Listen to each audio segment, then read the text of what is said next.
بسم اللہ الرحمن الرحیم۔ السلام علیکم۔ میں ایک سیکیورٹی گارڈ تھا۔ کمپنی نے میری ڈیوٹی جس گھر پہ لگائی وہاں صرف دو افراد یعنی مالک اور مالکن رہتے تھے۔ مالک بہت امیر لیکن کافی ضعیف بھی تھا۔ میں ہر شام 7 بجے اس مکان کے باہر جاتا تھا۔ اس گھر کی بڑی ہی عجیب بات مجھے دیکھنے کو ملتی۔ جیسا کہ معمول کے مطابق میاں بیوی جھگڑتے ہیں، میں نے مالک اور مالکن کو کبھی جھگڑتے نہیں دیکھا تھا۔ میں اکثر یہ بات سوچتا تھا کہ مالک اتنا ضعیف، مالکن ایک نوجوان اور خوبصورت لڑکی ہے۔ اللہ جانے ان دونوں کی شادی کیسے ہوئی ہوگی۔ ہر رات 9 بجے کے بعد دوسری منزل پر مالک کے کمرے کی بتی جلتی اور دیر رات تک جلتی رہتی۔ ایک رات میں پانی پینے کے لیے گھر کے اندر داخل ہوا۔ میں نے دیکھا مالکن باغیچے میں ٹہل رہی تھی اور کافی پریشان نظر آ رہی تھی۔ میں نے مالکن کو نظر انداز کیا، پانی پیا اور باہر چلا گیا۔ اگلے دن پھر اس وقت میں پانی پینے کے لیے گھر کے اندر داخل ہوا تو مالکن پھر اسی جگہ ٹہل رہی تھی۔ اس دن پہلی دفعہ کی نظر مجھ پر پڑی۔ میں نے نظریں چرانا چاہی لیکن وہ میری طرف بڑھنے لگی۔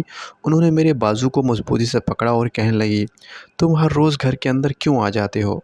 میں نے کہا مجھے پیاس لگتی ہے، تو وہ کہنے لگی تم اپنی پیاس تو بجھا لیتے ہو، لیکن میرا کیا؟ میں تو ایک وقت سے ٹھنڈی پڑی ہوئی ہوں۔ میں نے کہا مالکن معاف کیجیے، میں چلتا ہوں۔ میں واپس جانے کے لیے پلٹا، وہ میرا راستہ روک کر کھڑی ہو گئیں۔ مجھے کہنے لگیں، میرا شوہر تو میرے ساتھ کچھ نہیں کر پاتا، یوں ہی ٹھنڈے مرنے سے بہتر ہے تم میرے کام آ جاؤ۔ میں نے توبہ کی اور کہا معاف کیجیے، مالک سے میں غداری نہیں کر سکتا۔ کہنے لگی آ جاؤ، تمہیں پیسے دوں گی۔ میرے دل میں شیطان آ گیا۔ میں نے سوچا کون بیوقوف ہے جو ایسا موقع چھوڑے گا۔ وہ مجھے خوشی خوشی گھر کے اندر لے گئیں۔ ابھی کام کا آغاز ہی ہوا تھا کہ گولی چلنے کی آواز سنائی دی۔ میں ڈر گیا، جلدی بستر سے اٹھ کھڑا ہوا۔ اتنے میں کمرے کا دروازہ کھلا اور دو آدمیوں نے ہم پر بندوقیں تان لیں۔ وہ گھر کے اندر زیور اور ضروری چیزیں ڈھونڈ رہے تھے۔ جب لاکھ ڈھونڈنے کے بعد بھی کچھ نہ ملا تو مجھے کہنے لگے گولی مار دوں گا، اپنی بیوی سے کہہ سارا پیسہ اور زیور ہمارے حوالے کر دے۔